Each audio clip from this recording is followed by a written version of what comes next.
हम पहले अध्याय से ही इसको शुरू करेंगे।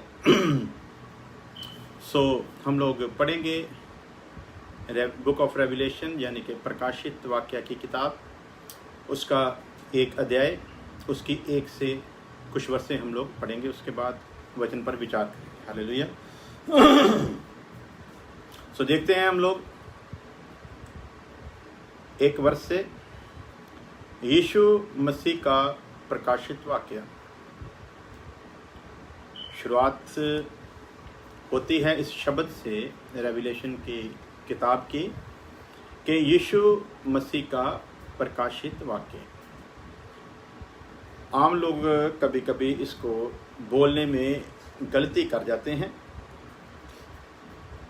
और वो गलती ये होती है क्योंकि इस किताब का जो राइटर है वो उसका प्रिय शागिर्द यूहन्ना था, और ज़्यादातर कभी कभी हम लोग बातों में खता कर जाते हैं और कह देते हैं कि यूहन्ना का प्रकाशित वाक्य। ये यूहन्ना का प्रकाशित वाक्य नहीं है, बल्कि इसके आज हम पहले पाठ से हम लोग शुरू कर रहे हैं। और आप लोगों ने उधर पढ़ भी लिया होगा कि मैंने इसको नाम भी अभी दिया है। हम लोगों ने जो पहले अंत दिनों के निशान थे, ये सारा विषय उसी के साथ रिलेटेड है, लेकिन हमने इसको अलग दूसरे हिस्से में किया है ताकि लोगों को समझने में गलती ना हो। तो बुक ऑफ रेवलेशन पर अब हम लोग सीखना शुरू करने जा रहे हैं, और खुदा की कृपा हुई तो हम इसके एक अध्याय से लेकर 22 अध्याय तक जो भी खुदा की योजना है वो हम सब करेंगे। हाँ, pastor Tasem ji, praise the lord. खुदा आपको बहुत आशीष दे। तो देखते हैं कि सबसे पहले समझ लें कि ये विषय हमारे उसी चल रहे विषय से ही रिलेटेड है, लेकिन क्योंकि उसमें हम लोगों ने रैप्चर और सेकंड कमिंग के बारे में सीखा था, अब हम बुक ऑफ रेवलेशन एक अध्याय से लेकर उसके 22 अध्याय तक इस पूरी किताब के ऊपर हम लोग सीखने के लिए जा रहे हैं। विषय बहुत गंभीर है, और मेरे जैसे मामूली से दिखने वाले पास्टर के लिए अगर देखा जाए तो ये विषय बहुत बड़ा है। लेकिन क्योंकि खुदा की नज़र में कोई बड़ा या छोटा नहीं होता, कोई ज़्यादा इंटेलिजेंट या कम इंटेलिजेंट नहीं होता। खुदा जब अपने जलाल को किसी पर जाहिर करता है, अपने प्रकाश को जब किसी पर देता है, तो वो उम्र के लिहाज से या तजर्बे के लिहाज से या उसकी एजुकेशन के लिहाज से नहीं, बल्कि खुदा जिन पर खुश होता है उन पर अपने प्रकाशन को वो खोलता है, उन पर अपने इन भेदों को वो खोलता है। मेरा ये ईमान है कि खुदा अपने इस प्रकाशन को हमारी ही काबिलियत के लिहाज से बहुत ही आसान तरीके से हमको समझाएगा। बेशक हम पढ़े लिखे नहीं हैं ज़्यादा, लेकिन बावजूद इसके हमारे सामने उन मशवारों की एग्जाम्पल है जिनको प्रभु यीशु मसीह ने अपना शागिर्द होने के लिए चुना था, और उन मशवारों ने आगे जाकर उसकी कृपा में रहते हुए, उसके फजल में रहते हुए ऐसा इतिहास रचा है जो आज हमारे सामने है। और वो जो इस बात का प्रतीक है, इस बात का निशान है कि खुदा किसी को उसकी काबिलियत के अनुसार नहीं बुलाता, बल्कि खुदा काबिल बनाने के लिए मूर्खों को बुला लेता है ताकि उनको काबिल ठहरा सके। ये विषय, जैसे कि हम लोग जानते हैं कि विषय बड़ा गंभीर है, और इस विषय को सीखना और सिखाना अपने आप में ये एक बहुत बड़ा, एक हम कह सकते हैं कि खुदा का फजल ही कह सकते हैं, क्योंकि इस विषय को बहुत सारे सेवक लोग या तो खुद पढ़ते ही नहीं हैं, अगर पढ़ते हैं तो अपनी ही जानकारी के लिए कुछ थोड़ा बहुत पढ़ लेते हैं, लेकिन बहुत कम कलीसियाएं हैं, बहुत कम, जिनमें ऐसे विषय सिखाए जाते हैं। संसार में बहुत बड़ी बड़ी कलीसियाएं हैं, लाखों लाख लोग हैं उनके पास, लेकिन ऐसे विषयों को इतने फेमस पास्टरों के द्वारा भी बहुत कम सुनाया जाता है, क्योंकि वो सेवक फेमस इसलिए नहीं होते कि उनके पास खुदा का ज्ञान और प्रकाश है, विजडम और नॉलेज है, बल्कि इस लिए फेमस होते हैं कि उनके द्वारा मौजज़े करामातें होती हैं, और मौजज़ों और करामातों की वजह से वहाँ भीड़ों की भीड़ जो है वो इकट्ठी हो जाती है और सारी उम्र वो इसी में गुजार देते हैं। लेकिन ऐसी बातों की तरफ ना तो वो खुद जाते हैं, ना इन बातों को खुद सीखने की कोशिश करते हैं, और ना ही कलीसिया में इन बातों को शेयर करने का हौसला होता है। और हौसला इसलिए भी नहीं होता क्योंकि उनको कलाम को ज़्यादा सीखने की ज़रूरत नहीं होती। उनके लिए इतना ही काफ़ी होता है कि यीशु मसीह शाफी दाता है, जो विश्वास करेगा उसके साथ ये निशान होंगे, और विश्वास करने वालों के लिए सब कुछ हो सकता है। सो उसके बाद जितने भी करामातें और जितने भी मौजज़े और जितने भी बीमारों को चंगा किया है, उन्हीं वर्षों को सारी ज़िंदगी रिपीट करते रहते हैं। इससे ज़्यादा उनको ज़रूरत भी नहीं होती, क्योंकि इतनी ही बातों से उनका गुजारा हो रहा होता है। उनका तो गुजारा हो रहा होता है, लेकिन याद रखना, उनकी इस तंग दिली के कारण कलीसिया का गुजारा होने वाला नहीं है। कलीसिया का गुजारा नहीं होगा इतनी बात से, क्योंकि कलीसिया के लिए तो हुक्म है मत्ती की अंजील 28 की आखिरी आयतों में जब हम पढ़ते हैं कि सारे जगत में जाओ, इस खुशखबरी का सारे जगत में प्रचार करो और उन्हें सारी बातें सिखाओ और उनकी पालना करनी। तो सारी बातें सिखानी है। तो जब सारी बातों की बात आती है तो फिर उत्पत्ति की किताब से लेकर प्रकाशित वाक्य तक सारी बातें सिखानी पड़ेगी। सो विषय बहुत चैलेंज पूर्वक भी है, और चैलेंज इसलिए है क्योंकि इसके विषय में लोगों के अपने अपने तरीके से उन्होंने इसको पेश किया हुआ है, और अपने अपने तरीके से पेश करने के कारण कई जगहों पर कुछ लोग उस वचन को किसी और तरीके से पेश करते हैं, कोई किसी और तरीके से पेश करता है। लेकिन बाद में फिर सवाल उठते हैं, जब जो जान वाले होते हैं, जिनको पता होता है, वो फिर सवाल करते हैं कि आपने ये बात बताई थी, इसलिए आप इसको वचन के साथ मेल करके सिद्ध करो। सो असली प्रकाशन वही होता है जिसको हम वचन के साथ मेल करके सिद्ध कर सकें। हम सिद्ध नहीं किसी बात को कर सकते, अगर कोई हमसे पूछे तो हम सिद्ध नहीं कर सकते, लेकिन यदि हम जो बात कही है उसको वचन के साथ मेल कर करके बताएंगे तो वचन अपने आप उस बात को सिद्ध करता जाएगा। कभी कभी लोग कह देते हैं, ज़्यादातर लोग कहते हैं आपकी डॉक्ट्रिन में और हमारी डॉक्ट्रिन में फ़र्क है। तो मैं पूछता हूँ, जब वचन यही बाइबल उनके पास है, यही बाइबल हमारे पास है, तो डॉक्ट्रिन कैसे अलग हो सकती है? उसी आयत को वो लोग पढ़ते हैं, उसी आयत को हम लोग पढ़ते हैं, तो फिर डॉक्ट्रिन कैसे अलग हो सकती है? वही पाकरू उनके पास है, वही पाकरू हमारे पास है, तो फिर डॉक्ट्रिन कैसे अलग हो सकती है? एक ही ढंग से बपतिस्मा लिया है तो फिर डॉक्ट्रिन कैसे अलग हो सकती है? एक ही मसीह है जो उनका भी है और हमारा भी है, फिर डॉक्ट्रिन कैसे अलग हो सकती है? सो बाइबल की डॉक्ट्रिन अलग नहीं, हमारी अपनी डॉक्ट्रिन अलग हो सकती है कि हमने अपनी अकल से ही कुछ प्रकाशन आगे रख लिए हों और उन्हीं पर मनन करके एक कुएं के डड्डू की तरह हम लोग उसी कुएं को संसार समझकर बैठ गए हों, तो वो बात अलग है। कुएं के डड्डू की तरह, मेंढक की तरह अगर हम उसी कुएं को संसार मान बैठे हैं तो ये हमारी बेवकूफ़ी होगी, क्योंकि उसी मेंढक को, उसी डड्डू को जब कुएं से बाहर निकाल कर रखोगे तो फिर उसे पता चलेगा कि संसार कितना बड़ा है। सो लोगों ने अपनी अकल, अपनी समझ से तो डॉक्ट्रिन तैयार कर रखी हैं, बन गए हैं ऐसे कि, लेकिन बाइबल की जो डॉक्ट्रिन है वो पाकरू के वसीला से लिखी गई है और वो कभी भी गलत हो सकती नहीं और वो कभी भी भिन्न भी नहीं हो सकती, क्योंकि पाकरू एक है तो फिर प्रकाशन भी एक जैसा ही होना चाहिए। सो जब पाकरू प्रकाशन देगा तो वो मेल खाएगा, लेकिन जब एक पर पाकरू प्रकाशन दे रहा है, दूसरे पर उसका एजुकेशन जो है वो दबाव डालकर उसको ये मानने के लिए मजबूर करती है कि नहीं ये भी पाकरू का ही प्रकाशन है। सो अपनी बुद्धि से पेश किया गया प्रकाशन और पाकरू के वसीला से सिखाए गए प्रकाशन में ज़मीन आसमान का फ़र्क होता है। आज एक मैं दास को सुन रहा था, बड़े वो गुस्से से बात कर रहे थे और कह रहे थे कि मैं जो कह रहा हूँ कोई इसके विषय में कोई बात करने की कोशिश ना करे, जो मुझको खुदा ने सिखाया है मैं वही सिखा रहा हूँ।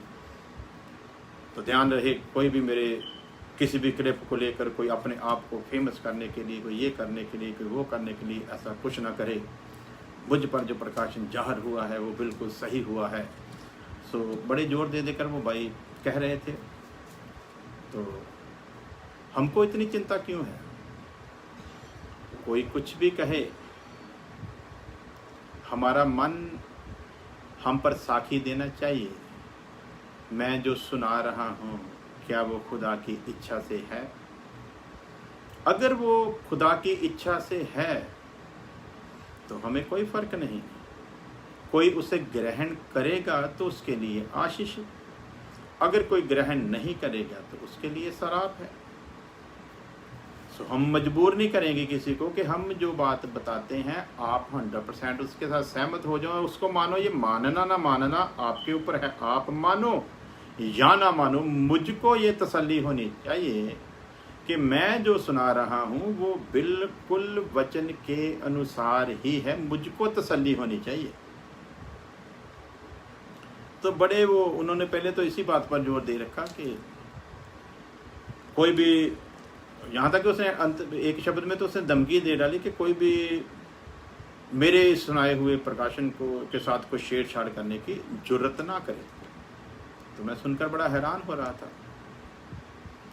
तो फिर मैंने सोचा, उसने बहुत बताया कि मैंने इस विषय को पेश करने के लिए बहुत सारी स्टडियाँ की हैं, मैंने इंग्लिश में जितने वर्जन हैं उनको भी देखा है, उसके बाद मैंने इसको हिंदी में, पंजाबी में, इंग्लिश में, उर्दू में, यहाँ तक कि हिब्रू और ग्रीकी में भी मैंने इसको देखा है।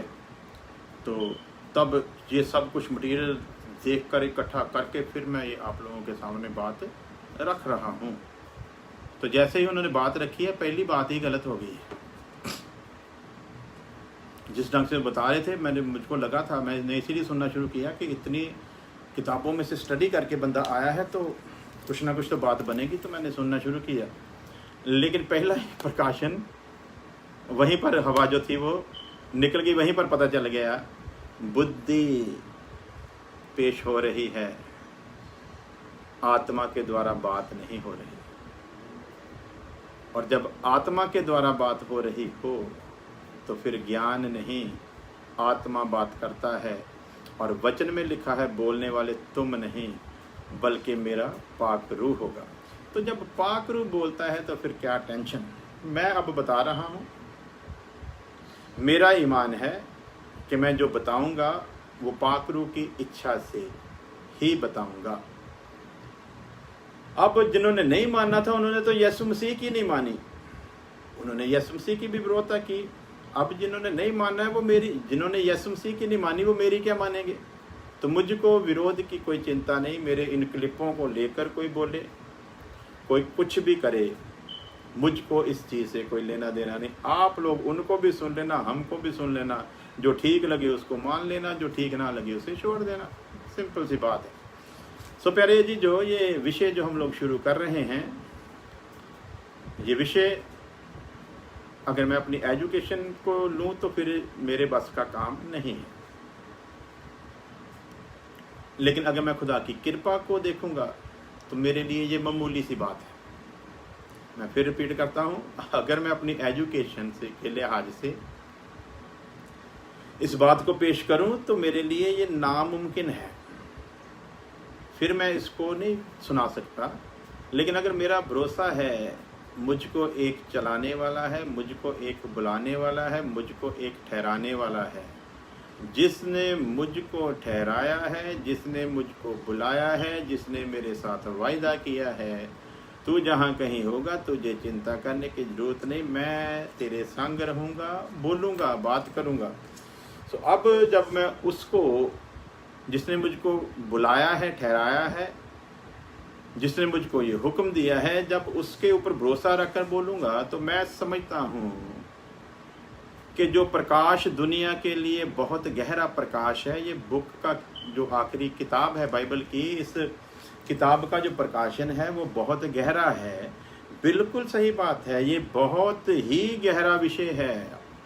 आम बंदा इसको सुनाने की जरूरत नहीं करता, लेकिन मैं आपको फिर भी भरोसा दिलाता हूँ। बेशक मैं पढ़ा लिखा नहीं हूँ, लेकिन मुझे एक बात की तसल्ली और भरोसा है, जिसने ये प्रकाशित वाक्य लिखाया है। क्या लिखा? शुरू का शब्द क्या है? पहली आयत है Revelation, book of Revelation chapter 1 verse 1। पहली आयत, फर्स्ट आयत में क्या लिखा है? यीशु मसीह का प्रकाशित वाक्य। किसका वाक्य? यीशु मसीह का प्रकाशित वाक्य। अब ये प्रकाशित वाक्य मेरा नहीं है, ना इस बुक को लिखने वाले यूहन्ना का है। ये प्रकाशित वाक्य प्रभु यीशु मसीह का है। प्रभु यीशु मसीह ने यूहन्ना के द्वारा ये प्रकाशित वाक्य लिखवाया है, लेकिन ये प्रकाशन देने वाला साक्षात खुद यीशु मसीह है। वो यीशु मसीह है जिसने वायदा किया कि मैं तुम्हें अनाथ ना छोड़ूंगा, मैं अपने से पिता से कहूँगा और वो तुम्हें पाकरू देगा। और जैसे तिमोथियस को लिखे गए खत में पौलुस ने लिखा 3:16 में, सारी लिखत पाकरू के वसीला से है। सारी लिखत जो है बाइबल की वो पाकरू के वसीला से है। जब ये सारी लिखत पाकरू के वसीला से है तो मुझको अपनी एजुकेशन वगैरह देखने की ज़रूरत नहीं कि मैं कितना पढ़ा लिखा हूँ। बस मेरे लिए इतना भरोसा काफ़ी है कि जब ये लिखत पाकरू के वसीला से है और प्रभु यीशु मसीह ने कहा कि मैं तुम्हें अनाथ नहीं छोड़ूंगा, तो मुझको ये भरोसा होना चाहिए, ये लिखत कितनी भी गंभीर हो, ये लिखत कितनी भी भेद वाली क्यों ना हो, मुझे इस चीज की कोई चिंता नहीं। क्यों नहीं? क्योंकि इसको लिखने वाला अपने वायदे के अनुसार मेरे अंदर है। कितना भी गंभीर लिखा हुआ हो, दूसरों को जिन्होंने पढ़ना है उनके लिए ये गंभीर हो सकता है, उनके लिए ये गहरा विषय हो सकता है, लेकिन जिसने लिखवाया है उसके लिए ये विषय गहरा नहीं है। लिखवाने वाले को पता है कि उस बात का प्रकाशन क्या है, और जो ये भरोसा करता है कि लिखवाने वाला मेरे भीतर है, उसके लिए फिर ये प्रकाशन कोई प्रकाशन रह जाता नहीं। बशर्ते के वचन के अनुसार लिखा है, जो आत्मा की अगुवाई से चलते हैं, जो आत्मा के चलाए चलते हैं, वो परमेश्वर की संतान है। अब ध्यान रखना, यदि तो हम आत्मा के द्वारा चलते हैं, आत्मा के चलाए चलते हैं, तो फिर याद रखें, जिस आत्मा के द्वारा या जिस आत्मा के चलाए चलते हैं उसी आत्मा का लिखा हुआ ये प्रकाशन है। लिखने वाले बेशक इंसान हैं, लेकिन पाकरू यदि जहर ना करता तो कुछ भी लिख ना पाते। सो आज वो लिखने वाला वायदे के अनुसार मेरे भीतर है, इसलिए मुझको अपनी एजुकेशन की फिक्र नहीं कि मैं कितना पढ़ा लिखा हूँ, लेकिन मेरा भरोसा है, मेरा विश्वास है, लिखने वाला मेरे भीतर है, जिसने ये वायदा किया, बोलने वाला तू नहीं मैं होऊंगा। तो अब वो बोलेगा, और जब वो बोलेगा तो प्रकाशन भी उसी अनुसार होगा जिस सोच को लेकर उसने इस प्रकाशन को रखा है। परंतु यदि मेरी बुद्धि बोलेगी, मेरा तजर्बा बोलेगा, मेरी एजुकेशन बोलेगी, तब वो प्रकाश कभी भी जाहिर हो सकता नहीं। सो देखते हैं, पहली आयत है, पहले शब्द, पहली आयत के पहले शब्द जहाँ से शुरू होते हैं वहाँ से मैं खुदा का धन्यवाद करता हूँ। पहला ही शब्द उस महान शख्सियत का आया है पहला ही शब्द उस नजात दहेंदा का आया है, पहला ही शब्द उस सर्वशक्तिमान का आया है, पहला ही शब्द उस आदि और अंत का आया है, पहला ही शब्द अल्फा और ओमेगा का आया है, पहला ही शब्द लिखा है यीशु। पहला ही शब्द आया है, पंजाबी च कह दें यीशु। पहला ही शब्द आया है, इंग्लिश में कह दें जीजस।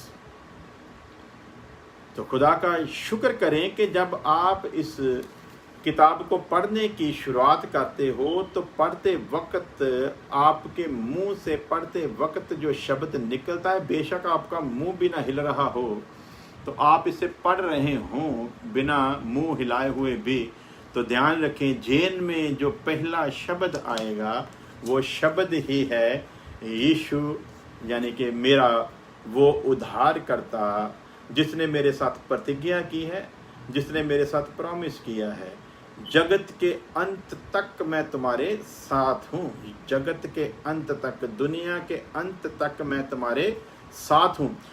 वो जब मेरे साथ है तो फिर मेरे लिए कोई भी गहरा भेद नहीं रहता, कोई भी गहरा भेद फिर भेद नहीं है यदि वो मेरे साथ है। इसलिए मुझको दुआ क्या करनी चाहिए, प्रभु मैं अपनी बुद्धि से कुछ ना बोलूं, मैं अपने आप को तेरे हवाले करता हूं ताकि जब तेरे प्रकाशन को सुनाया जाए तो तू ही बोले।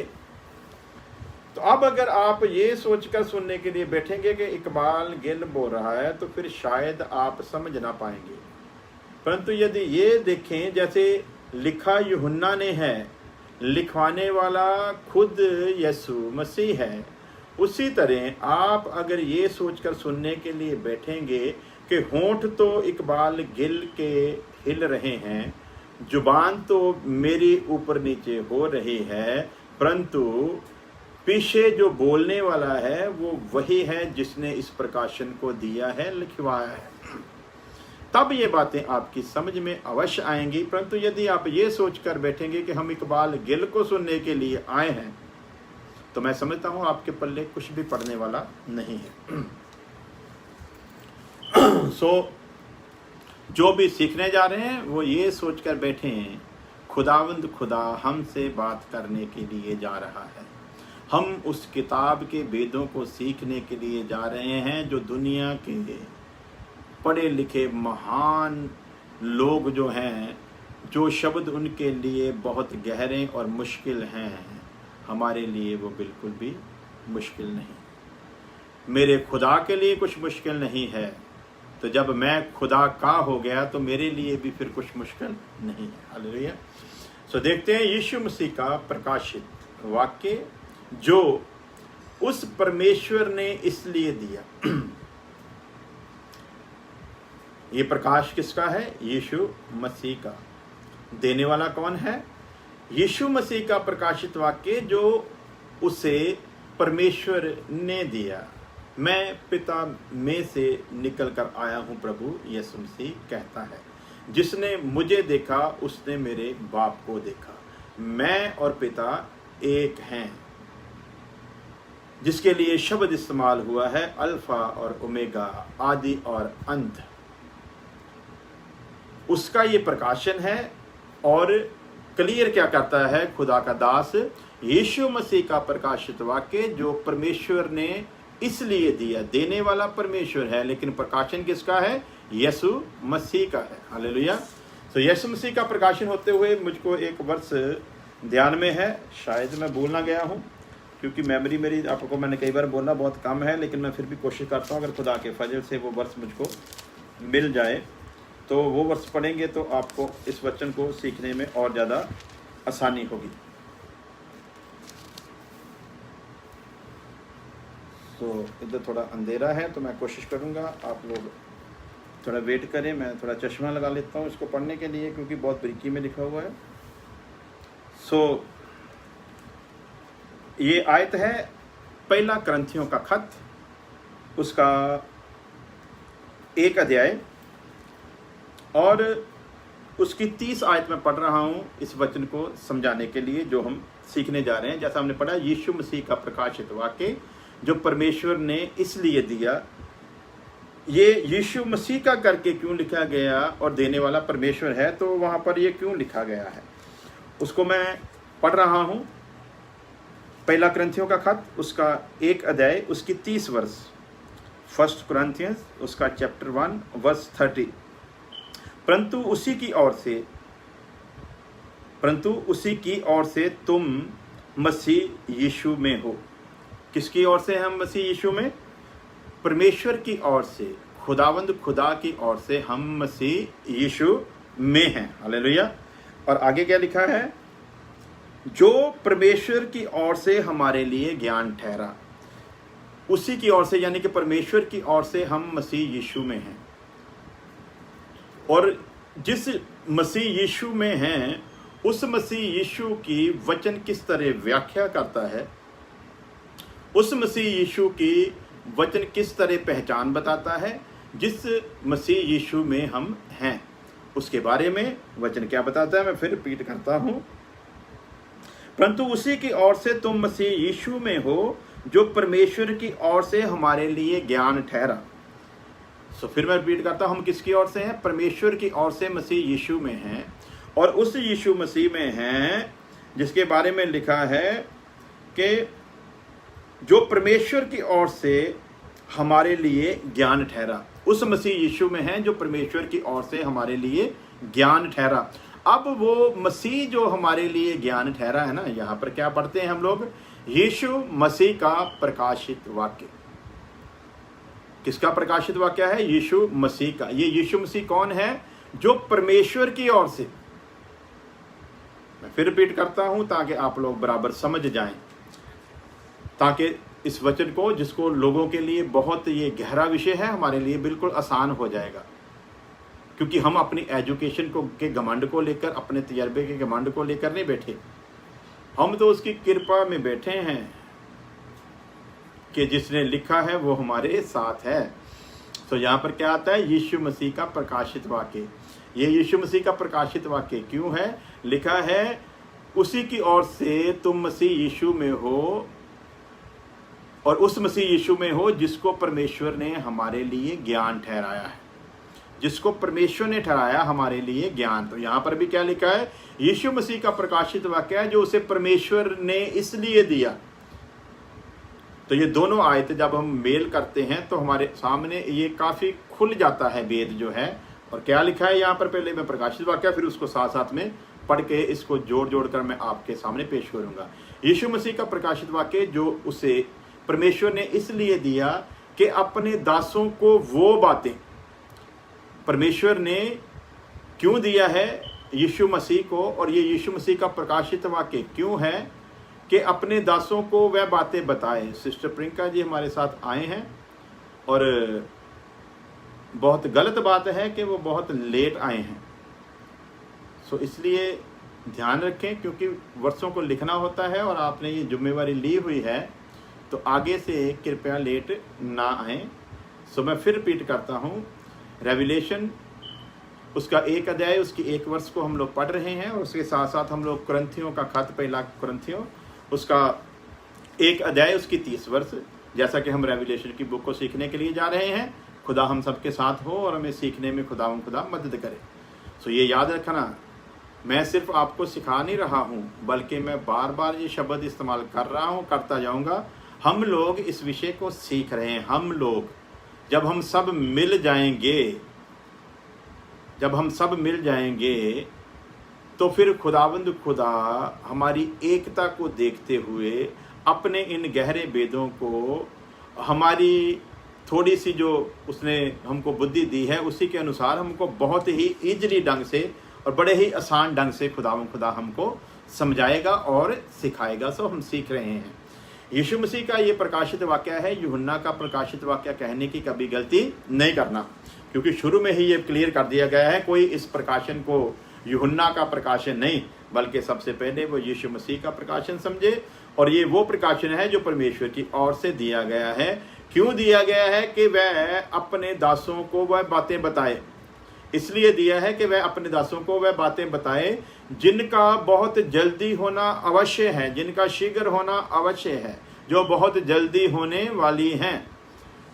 यहाँ पर कोई विवाद करने वाला होगा तो वो कह सकता है कि यहाँ पर तो लिखा है कि वह बातें अपने दासों को बताएं जिनका शीघ्र होना बहुत अवश्य है, जिनका जल्दी होना बहुत अवश्य है। लेकिन अभी तो 2 साल बीत गए हैं, 2000 साल बीत गए हैं। तो 2000 साल बीत जाने के बाद भी इसका मतलब है इस वचन की तो फिर हमको दोबारा स्टडी करनी पड़ेगी, क्योंकि यहाँ लिखा है शीघ्र होना अवश्य है। तो 2000 साल बीत गए हैं तो हुआ तो नहीं है। तो किसी के मन में ये भ्रम भी आ सकता है। तो हम लोग अंत के दिनों के निशानों में तसल्ली के साथ इस बात को सीख चुके हैं कि परमेश्वर के लिए ये बहुत जल्दी का काम है। जिसे हम 2000 साल समझते हैं उसके लिए ये 2 दिन के बराबर है। हमको लगता है 2000 साल हो गए, उसके लिए ये 2 दिन के बराबर है।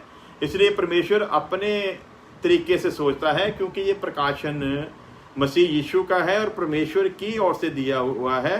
सो जिसकी ओर से दिया हुआ है उसकी नज़र में ये बातें जल्दी होने वाली हैं, हमारी नज़र में देर में हो रही हैं, लेकिन उसके लिए ये दूसरा दिन ही है। 1000 साल 1 दिन के बराबर, तो उसके लिए ये 2 दिन के ही अभी हुए हैं।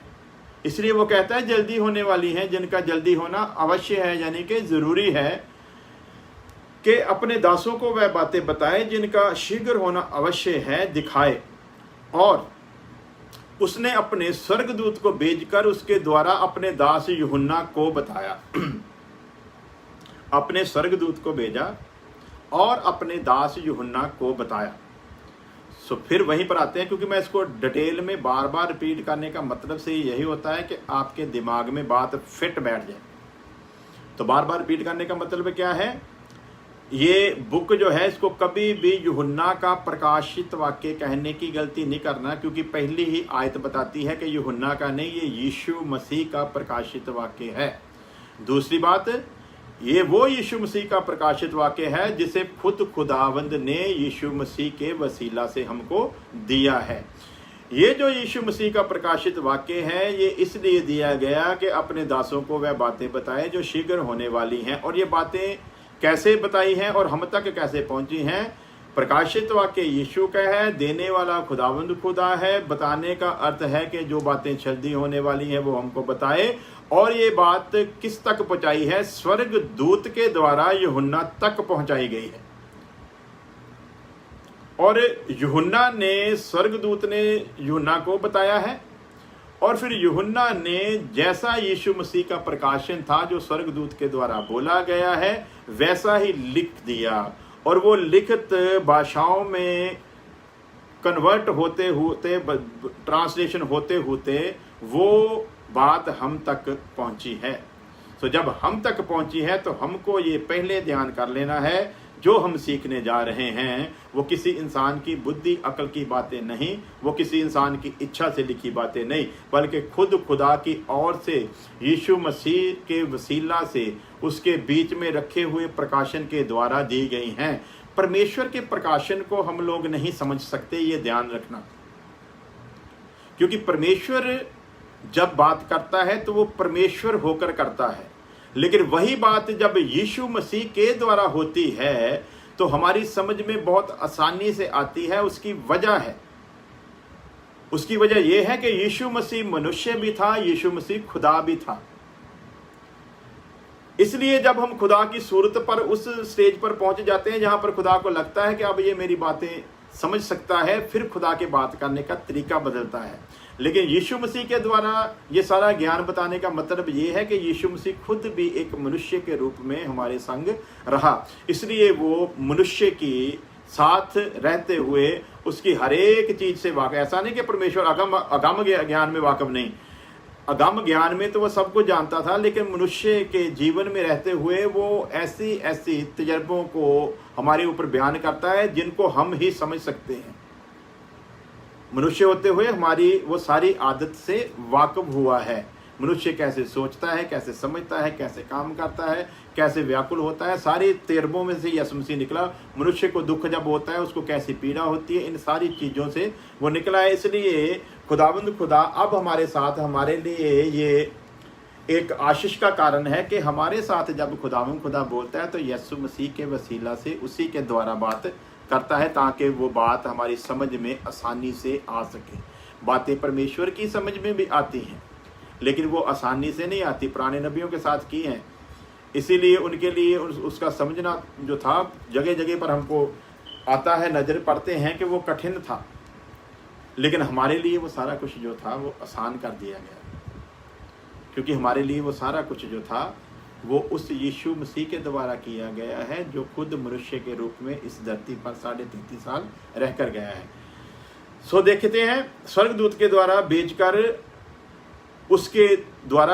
अपने दास यूहन्ना को बताया है। सो यूहन्ना को बताया है, प्रकाशित वाक्य यूहन्ना का नहीं है। सो अब इसके साथ ही उस वर्ष के ऊपर फिर हम लोग विचार करते हैं। पहला कुरिन्थियों का खत, उसका 1 अध्याय, उसकी 30 वर्ष। अगर आप लोग साथ में वर्ष से पढ़ रहे होंगे ना, तो फिर आपको समझने में तसल्ली होगी। अगर आप सुन रहे हैं तो फिर मैं कह सकता हूं कि आपके लिए ये काम मुश्किल है। सो मैं ये विनती करना चाहूँगा, आप लोग जब बैठते हो तो बाइबल जरूर लेकर बैठो और बाइबल को खोल कर मेरे साथ उस वर्ष को पढ़ने की कोशिश किया करो, ताकि आपको समझने में बहुत ज़्यादा आसानी हो सके। सो मैं रिपीट करता हूँ, क्योंकि अब मैंने जोड़ना है इस वर्ष को उस वर्ष के साथ, ताकि बिल्कुल क्लियर हो जाए। अगर आपके पास बाइबल होगी तो आपके लिए बिल्कुल समझने में आसानी होगी। यहाँ पर मैं फिर रिपीट करता हूँ, यीशु मसीह का प्रकाशित वाक्य है जो उसे परमेश्वर ने दिया। सो यहाँ पर पढ़ते हैं कुरिन्थियों का खत 1:30 में, पहला कुरिन्थियों का खत 1:30 में, परंतु उसी की ओर से तुम मसीह यीशु में हो। उसी की ओर से, जिसने ये प्रकाशित वाक्य यीशु मसीह के कारण दिया है, और इसलिए दिया कि हमारी समझ में आ सके। जैसा लिखा है कि यीशु मसीह का प्रकाशित वाक्य जो परमेश्वर ने इसलिए दिया। सो यहाँ पर लिखा है, परंतु उसी की ओर से तुम मसीह यीशु में हो, जो परमेश्वर की ओर से हमारे लिए ज्ञान ठहरा। सो वो यीशु मसीह है जो परमेश्वर की ओर से हमारे लिए ज्ञान ठहरा। पहले तो हम अपने ही ज्ञान को लिए फिरते थे, लेकिन अब मसीह यीशु परमेश्वर की ओर से हमारे लिए ज्ञान ठहरा।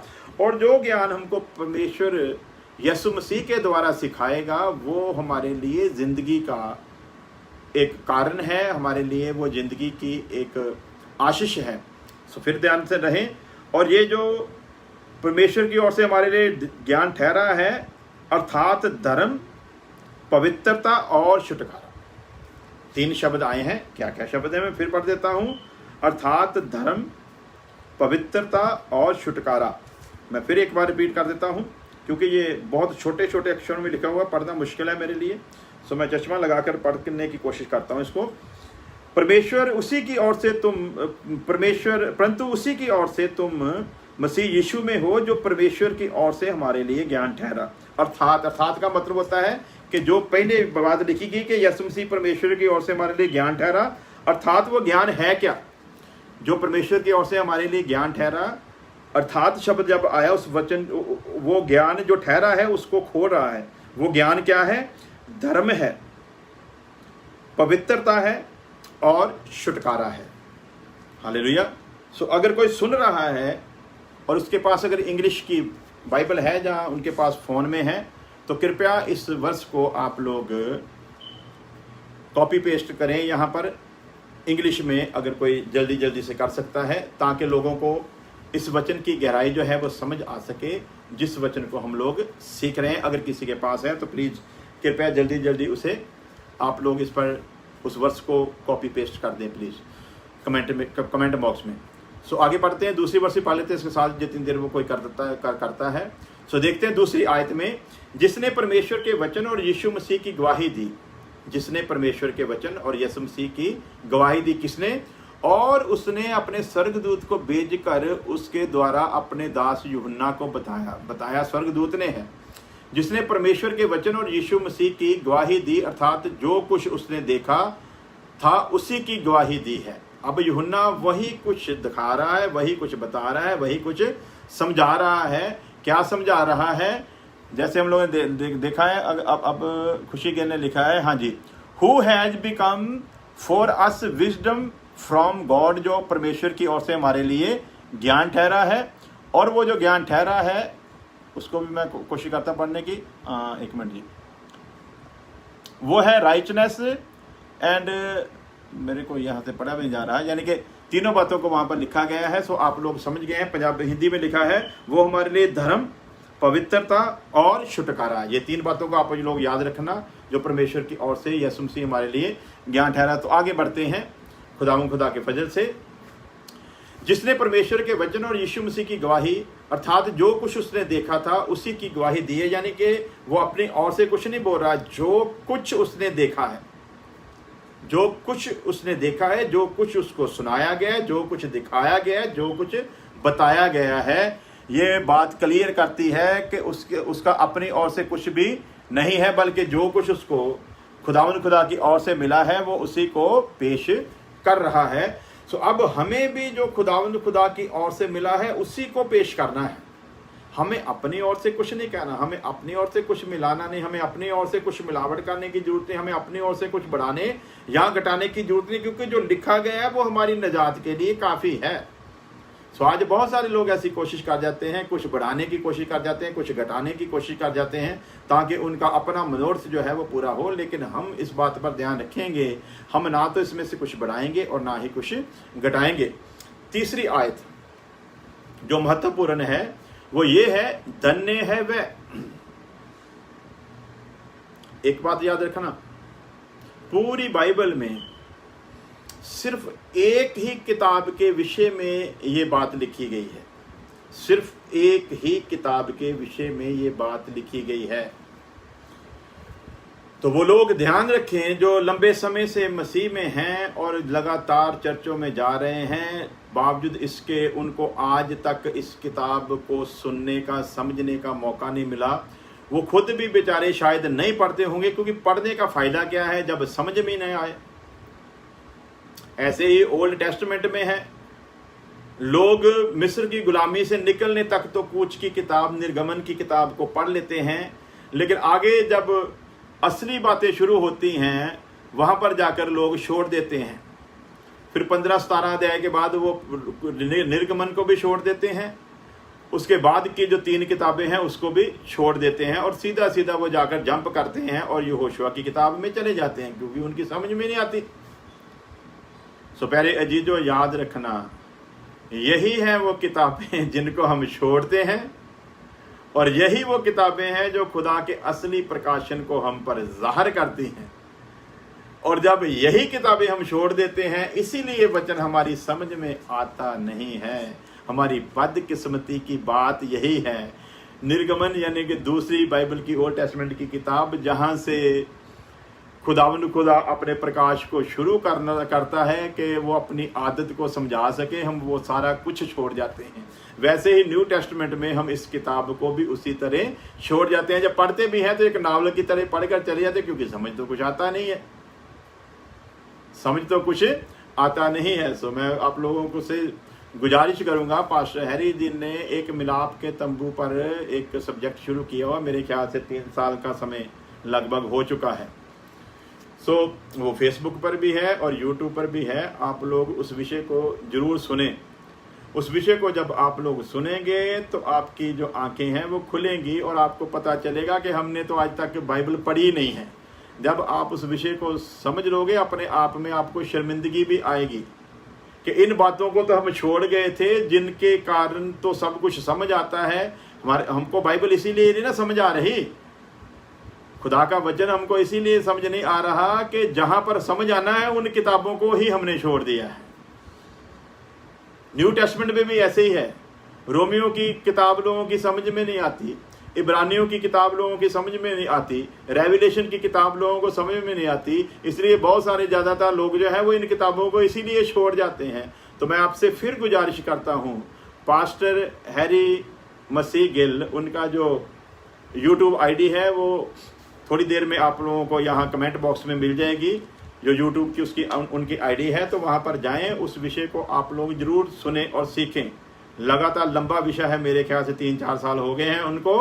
जब आप उस विषय को सुनेंगे, सीखेंगे, तो मैं यकीन दिलाता हूँ आप लोगों को दोबारा बाइबल पढ़ने का मन होगा और आप लोगों को ये शर्मिंदगी भी होगी कि हमने इन चीज़ों के ऊपर ध्यान क्यों नहीं दिया, जिनके द्वारा हमको बाइबल जो थी वो समझ आनी थी।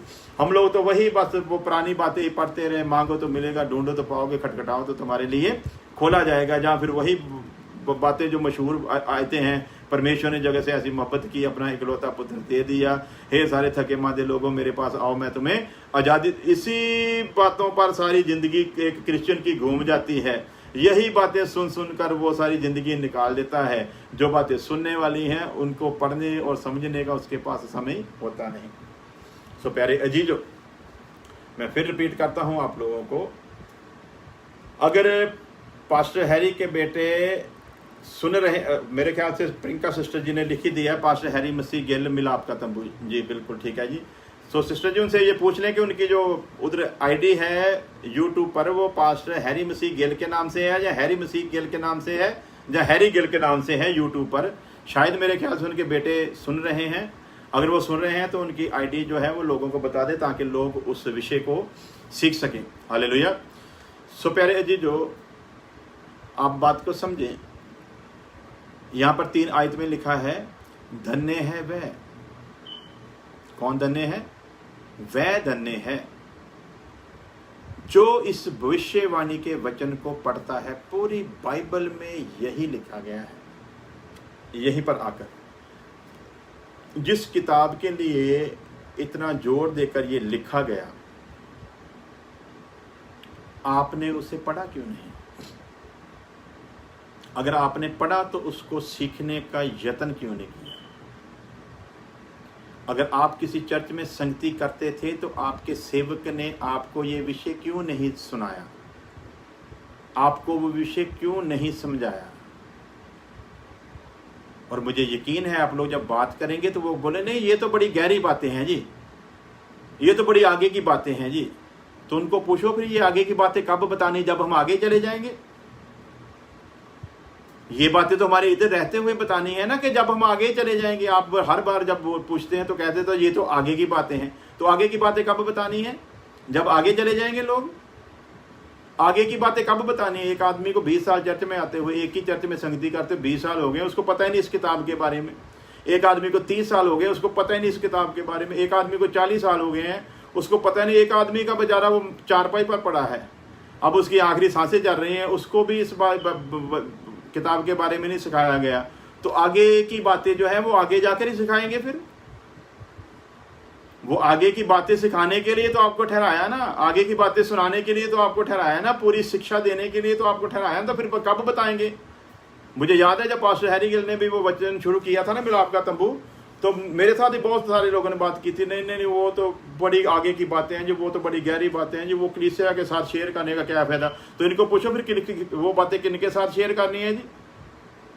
अगर मिलाप के तंबू की बातें कलीसिया के साथ शेयर नहीं करनी, कलीसिया को नहीं सिखानी है, तो फिर किसको सिखानी? शैतान के पुत्रों को सिखानी है जी, गैर कौमों को सिखानी है। किसको सिखानी है? वही तो बातें हैं जो सिखानी है। लेकिन सिखाएंगे कि बहाने लगाते हैं ना, असल में क्या है पता नहीं है। सच्चाई क्या है कि उन बातों का पता ही नहीं है। मैं यकीन के साथ कह सकता हूं कि लगभग 80% लोग ऐसे होंगे जिनको मिलाप के तंबू के बारे में पता ही नहीं है। उनको ये पता है कि मिलाप का तंबू कोई नाम की चीज बनाई गई थी, उनको ये पता है कि उसके कुछ 3 हिस्से थे, उनको पता है कि एक आंगन था, एक पवित्र स्थान था, एक अति पवित्र स्थान था। उनको ये भी थोड़ा बहुत पता होगा कि पवित्र स्थान में कौन कौन सी चीजें रखी गई थी, अति पवित्र स्थान में कौन सी चीजें रखी गई थी, आंगन में कौन सी चीजें थी। इतना तो उनको पता होगा, लेकिन इससे ज्यादा उनको बेचारों को पता भी नहीं है। तो जब पता नहीं है तो कलीसिया को सिखाएंगे क्या? और शर्म के मारे ऐसे क्या शुतुरमुर्ग बन के बैठ जाते हैं कि कलीसिया के ऊपर ये ज़ाहिर भी नहीं होने देते कि हमको पता नहीं है। और सख्त दिल ऐसे हो जाते हैं कि खुद तो सिखा नहीं सकते, और इतना भी नहीं होता कि चलो कलीसिया को आशीष मिल जाए, इतना ही कहते हैं कि ठीक है जो हम सिखा सकते हैं वो हम आपको सिखाते हैं, इसके आगे की जो बातें हमको नहीं पता वो आप किसी और से सीख लें। किसी और के पास जाने नहीं देंगे, किसी और से सीखने नहीं देंगे। अगर किसी के और जाओगे भी तो उसके खिलाफ आपको इतना भड़का देंगे, उसके खिलाफ ऐसी ऐसी बातें अपने मन से घड़कर बता देंगे कि आपका दिल वैसे ही उठ जाएगा कि छोड़ो यार इससे क्या सीखना, ये तो बंदा ही बड़ा बुरा है। तो कम से कम आप खुद भी तजर्बा कर लिया करो। जब कोई सेवक किसी दूसरे सेवक के बारे में आपके मन में जहर भरता है तो फिर आप खुद भी तजर्बा कर लिया करो। सिर्फ सुनी सुनाई बातों पर यकीन करके मत बैठ जाया करो। सो आज हालात ऐसे हैं, उनको खुद ना मिलाप के तंबू के बारे में कुछ ज्ञान है, ना प्रकाशित वाक्य की किताब के बारे में कुछ ज्ञान है, ना डैनियल नबी की किताब के बारे में कुछ ज्ञान है, ना हिजकीएल नबी की किताब के बारे में कुछ ज्ञान है, ना ही उनको जबूर पढ़ते हैं, गाते हैं, सुनाते हैं, ना ही जबूरों के बारे में कुछ ज्ञान है, ना ही अजूब की किताब के बारे में कुछ ज्ञान है। ज्ञान तो बेचारों के पास है नहीं है। तो फिर बस ऐसे कहते नहीं, ये बातें बहुत आगे की हैं, ये बातें तो बहुत ही आगे की, ये गहरी बातें हैं। तो ये गहरी बातें ही तो बताने के लिए क्या लिखा है, तुम मसीह यीशु में हो, उसी की ओर से जिसने मसीह यीशु को हमारे लिए ज्ञान ठहराया। वो मसीह यीशु में जो ज्ञान के खजाने गुप्त हैं, उन ज्ञान के खजानों को हमने हासिल करना है। और वो ज्ञान का खजाना क्या है? नंबर 1 वो धर्म है, यानी कि धार्मिकता, राइचनेस। दूसरा है वो पवित्रता। तीसरा है छुटकारा। एक बंदा जो कहता है कि मैं मसीह यीशु में हूं, उसमें ये 3 खूबियां होनी बहुत जरूरी है। क्या राइचनेस है? क्या उसमें धार्मिकता है? क्या वो धार्मिक जीवन जी रहा है? दूसरा है क्या उसमें पवित्रता ही है, वो पवित्रता का जीवन जी रहा है? तीसरा है छुटकारा। क्या वो छुटकारा पाया हुआ है? मुक्ति के 3 हिस्सों में पहली मुक्ति जो है, क्या वो पा चुका है, पाया हुआ है कि नहीं पाया हुआ है? तो ये किसने सिखाना है? कब सिखाना है? जब बंदा मर जाएगा तब सिखाना है? जब कब्र में पड़ा होगा क्या तब इस भेद को बताओगे? सीधा क्यों नहीं बताते कि हमें इन भेदों के बारे में पता ही नहीं है? तो नहीं पता है तो उनके पास भेजो ना जिनको पता है। क्यों इनके कातिल बनकर बैठे हो? क्यों इतने संग दिल हुए पड़े हो? क्यों इनको गुमराह कर रहे हो? प्यारे अजीजों, फिर आता हूं उसी वक्त विषय पर, जिस किताब, बाइबल की एक ही किताब जिसके विषय में लिखा गया है, धन्य है वह जो इस भविष्यवाणी के वचन को पढ़ता है, वो धन्य है।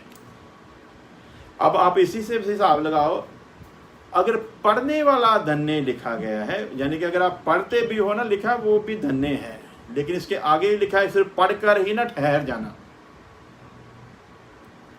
जो इस भविष्यवाणी के वचन को पढ़ता है वह धन्य है, और वह जो सुनते हैं। आज अगर आप लोग इस किताब के प्रकाशन को सुन रहे हो तो अपने आप को मुबारक समझो। मैं नहीं कह रहा, परमेश्वर का वचन कह रहा है कि यदि आज आप सुन रहे हो तो समझो आप धन्य हो। मैं तो काफी बार पढ़ चुका, यानी कि मैं आज भी पढ़ रहा हूं ना, आज भी अगर मैं पढ़ रहा हूं ना आपके सामने, आज फिर पढ़ रहा हूं तो भी मैं धन्य हूं। तो क्या लिखा? पढ़ने वाला धन्य है, सुनने वाला धन्य है, और इसमें लिखी हुई बातों को मानते हैं।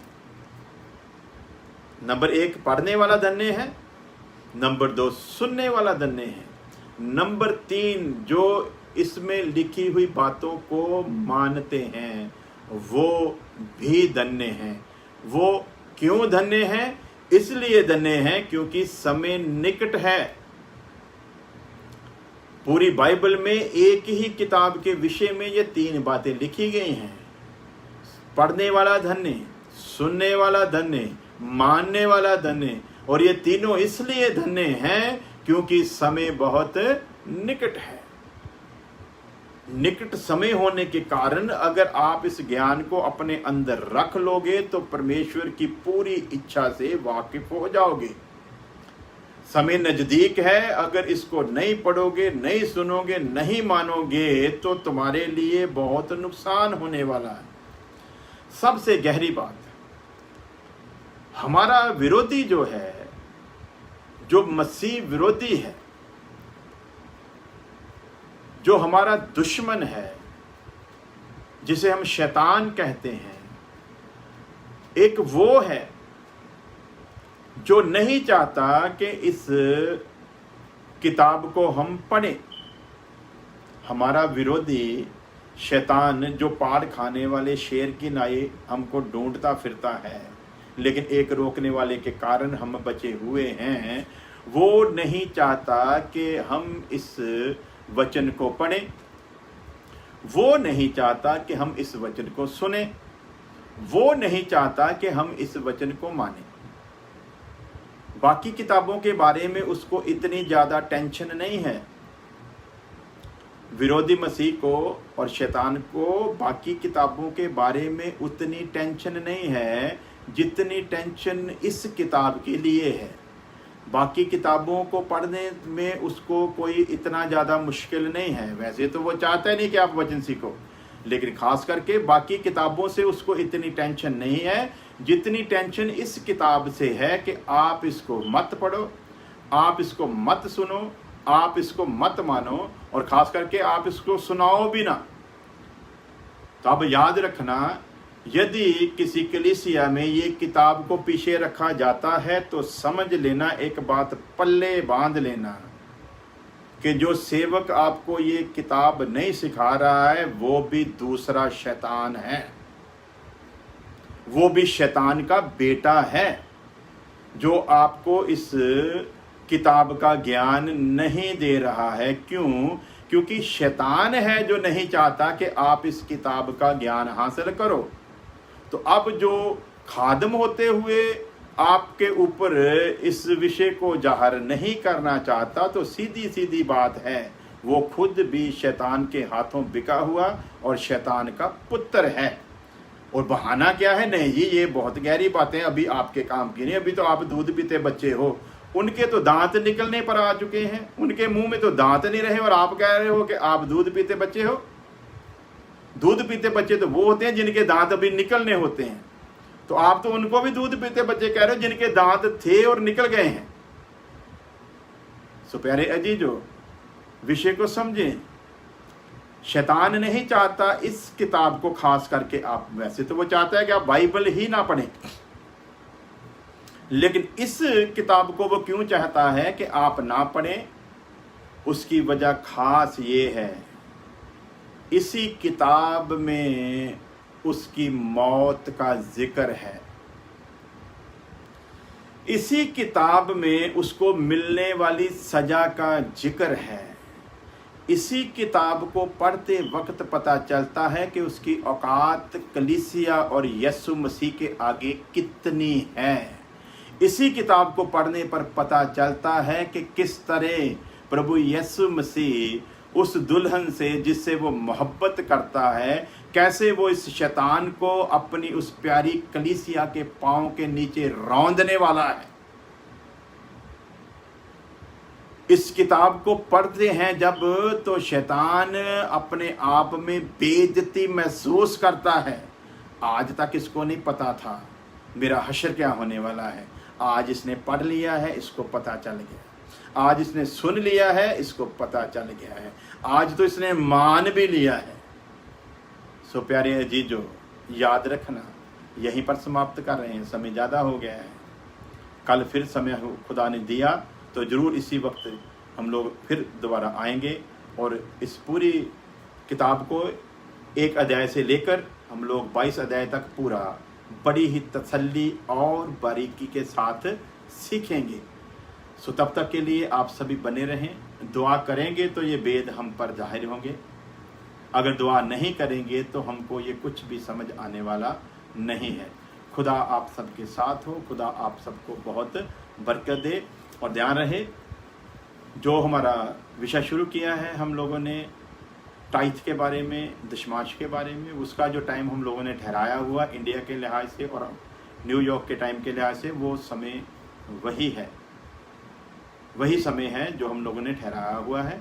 न्यूयॉर्क और टोरंटो का जो टाइम है वो सुबह 11 बजे का है, कैलिफोर्निया का और वैनकूवर का, सरी का जो टाइम है वो सुबह 8 बजे का है, और इंडिया का जो टाइम है वो रात का समय है। उनके वहाँ पर लगभग 8:30 बजे होते हैं जब हम उस विषय को शुरू करते हैं। सो वही टाइम है, आप लोग उस विषय को भी जरूर सीखें।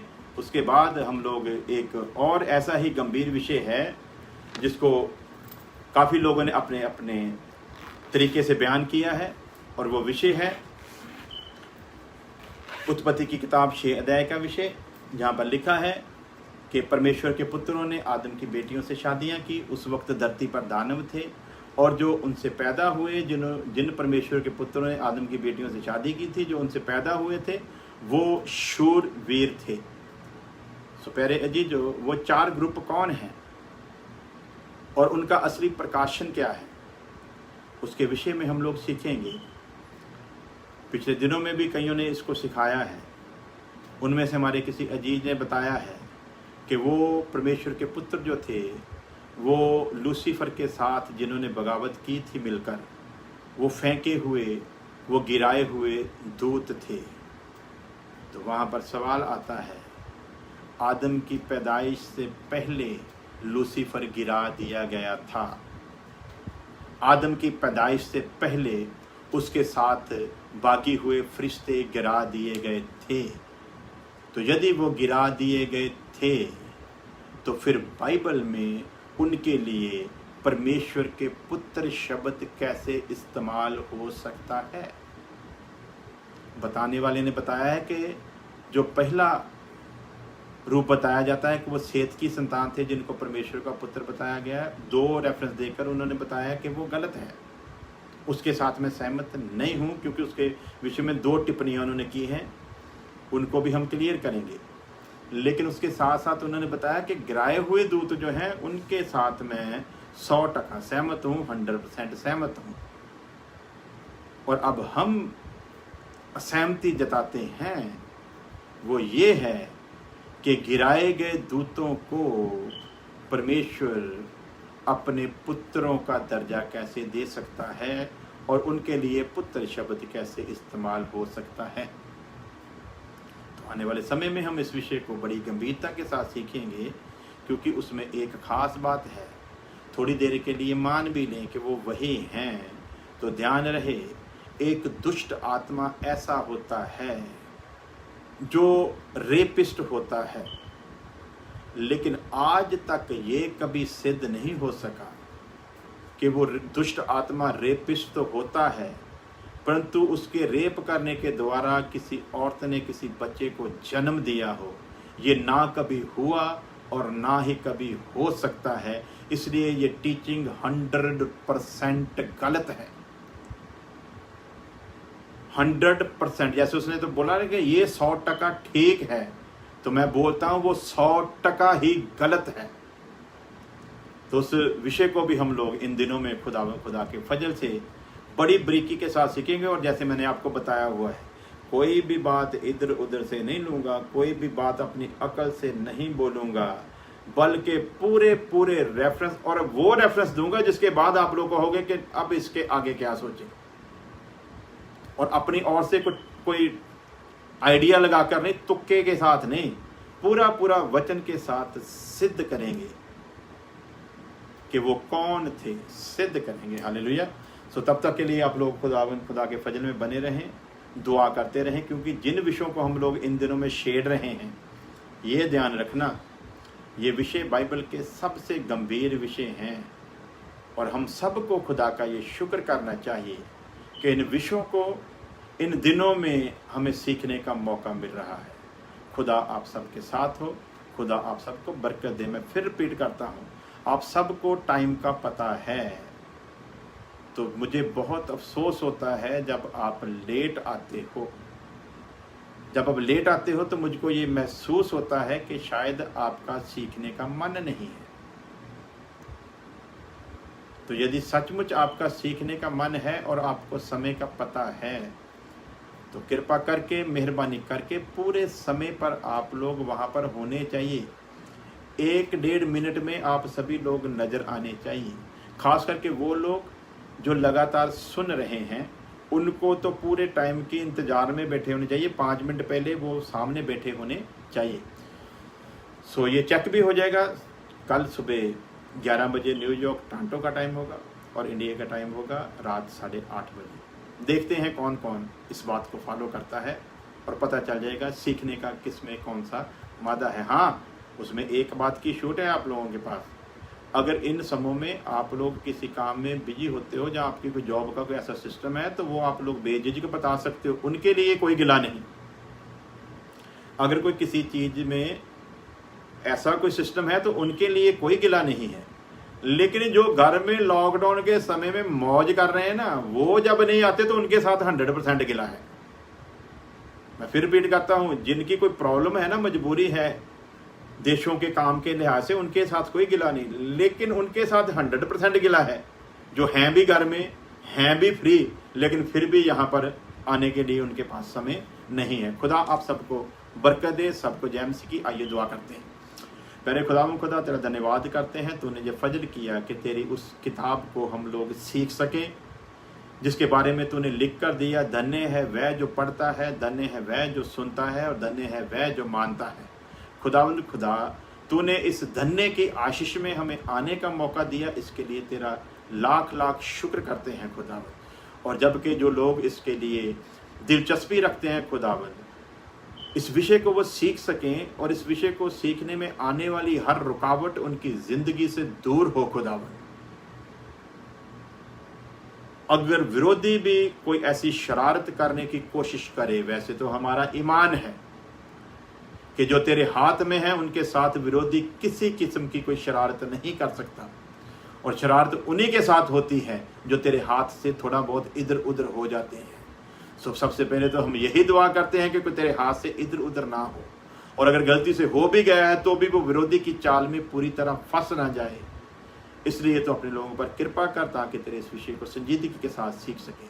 जितनों ने भी दुआ करने के लिए कहा है सभी को नाम बनाम याद करते हुए तेरे तख्त के आगे लेके आते हैं, एक एक जिंदगी के लिए तेरे बड़े रहम को मांग लेते हैं। हमारी प्रार्थना को सुन ले मसीह यीशु के नाम में, आमीन। अब हमारे खुदा यीशु मसीह का फजल, खुदा बाप की मोहब्बत, पाक रूह की संगत अब से लेकर हमेशा तक उसके तमाम लोगों के साथ बनी रहे, आमीन आमीन। खुदा आप सबको आशीष दे। सबको मेरी ओर से जय मसीह की दुआ में याद रखना, आमीन।